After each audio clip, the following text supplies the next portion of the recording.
एक बार की बात है, राजा अकबर व बीरबल दरबार में बैठे कुछ अहम मामलों पर चर्चा कर रहे थे।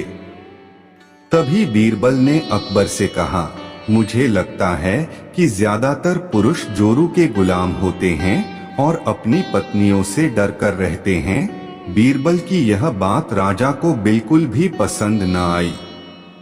उन्होंने इस बात का विरोध किया। इस पर बीरबल भी अपनी बात मनवाने पर अड़ गए।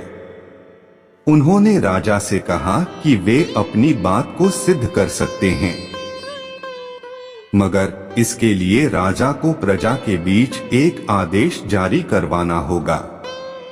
वह आदेश यह था कि जिस पुरुष के अपनी पत्नी से डरने की बात सामने आएगी, उसे दरबार में एक मुर्गी जमा करानी होगी।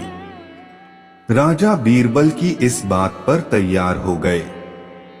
अगले ही दिन प्रजा के बीच आदेश कराया गया कि अगर यह बात सिद्ध हो जाती है कि कोई पुरुष अपनी पत्नी से डरता है, तो उसे दरबार में आकर बीरबल के पास एक मुर्गी जमा करवानी होगी।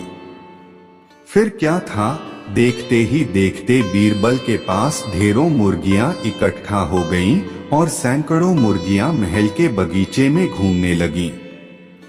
अब बीरबल राजा के पास पहुंचे और बोले, महाराज, महल में इतनी मुर्गियां इकट्ठा हो गई हैं कि आप एक मुर्गी खाना खोल सकते हैं, इसलिए अब आप इस आदेश को वापस ले सकते हैं। मगर महाराज ने इस बात को गंभीरता से नहीं लिया और महल में मुर्गियों की संख्या धीरे धीरे और भी ज्यादा बढ़ने लगी। इतनी अधिक मुर्गियां महल में जमा हो जाने के बाद भी जब राजा अकबर बीरबल की बात से सहमत नहीं हुए, तो बीरबल ने अपनी बात सिद्ध करने के लिए एक नया उपाय निकाला।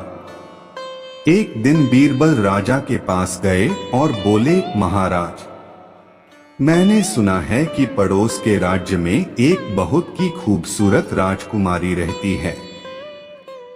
अगर आप चाहें तो क्या मैं आपका रिश्ता वहां पक्का कर आऊं? यह सुनते ही राजा चौंक उठे और बोले, बीरबल, तुम ये कैसी बातें कर रहे हो? महल में पहले से ही 2 महारानियां मौजूद हैं। अगर उन्हें इस बात की भनक भी लगी तो मेरी खैर नहीं होगी। यह सुनकर बीरबल ने तपाक से जवाब दिया, चलिए महाराज, फिर तो आप भी मेरे पास 2 मुर्गियां जमा करा ही दीजिए। राजा बीरबल का ऐसा जवाब सुनकर शर्मा गए और उन्होंने अपना आदेश उसी वक्त वापस ले लिया।